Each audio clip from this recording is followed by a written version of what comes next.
Crystal Jean is actually my first name, and the red is just my hair color.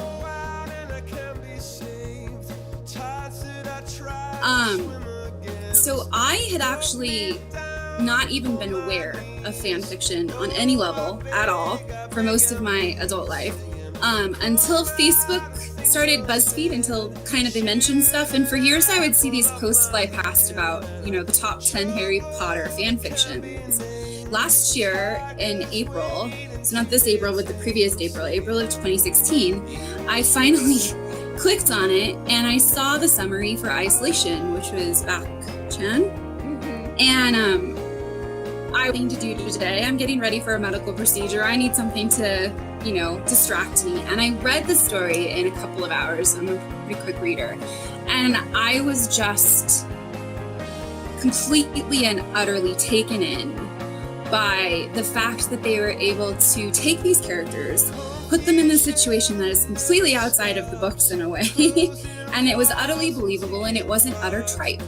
Because I had been turned off of fan fiction by 50 Shades of Grey because I am actually a published author on Amazon. And in those groups, that particular woman is really vilified because her fan fiction apparently wasn't very good. And then 50 Shades of Grey is what I would consider advanced literature. And here this Harry Potter fan fiction was, and I went, this is amazing. This is incredible. All of the things you could do in this universe, and she's allowed us to do it. Because I was aware a little bit of the copyright things that happened with Anne Rice back in the day, because I have an uncle who's a published author. So I sat down and my muse was willing, and Charmed to You, which is the first fan fiction that I put out there, was written in that 3-day period after just reading that one story. And I thought I was brilliant coming up with that marriage law idea.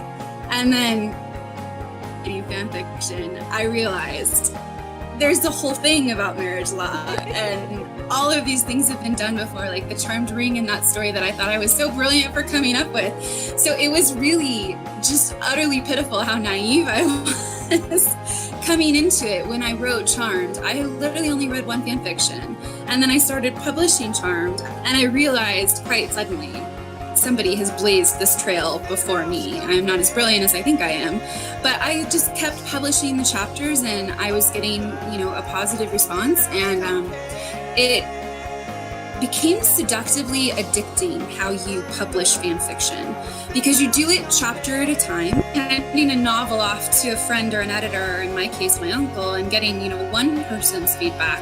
You get, if you're lucky, quite a few people's feedback on this chapter. And it actually shaped how the story went. Even though the story was written, I added a few chapters because of suggestions, and people were going back and forth with me in PMs about different things, and could you do this? Could you do that?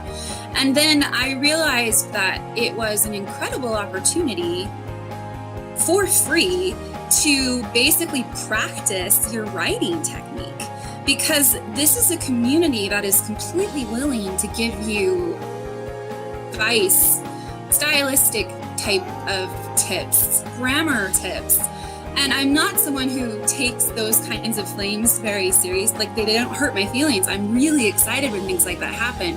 So for me, it was just so incredibly empowering as a writer to have that feedback, to have those people that were like, you could tweak this and this would just be a little better. And have you ever thought of doing this? And it was just really fun. Yeah, I would have to say that I've seen the most stylistic growth, I can't speak today, stylistic growth in myself as an author in the last year that I've been doing fan fiction. Over the last decade, I've been writing my novels. So it definitely, anybody who is looking to become an author, and especially become a published author, do not overlook the incredible community of readers and fellow authors you have in fan fiction.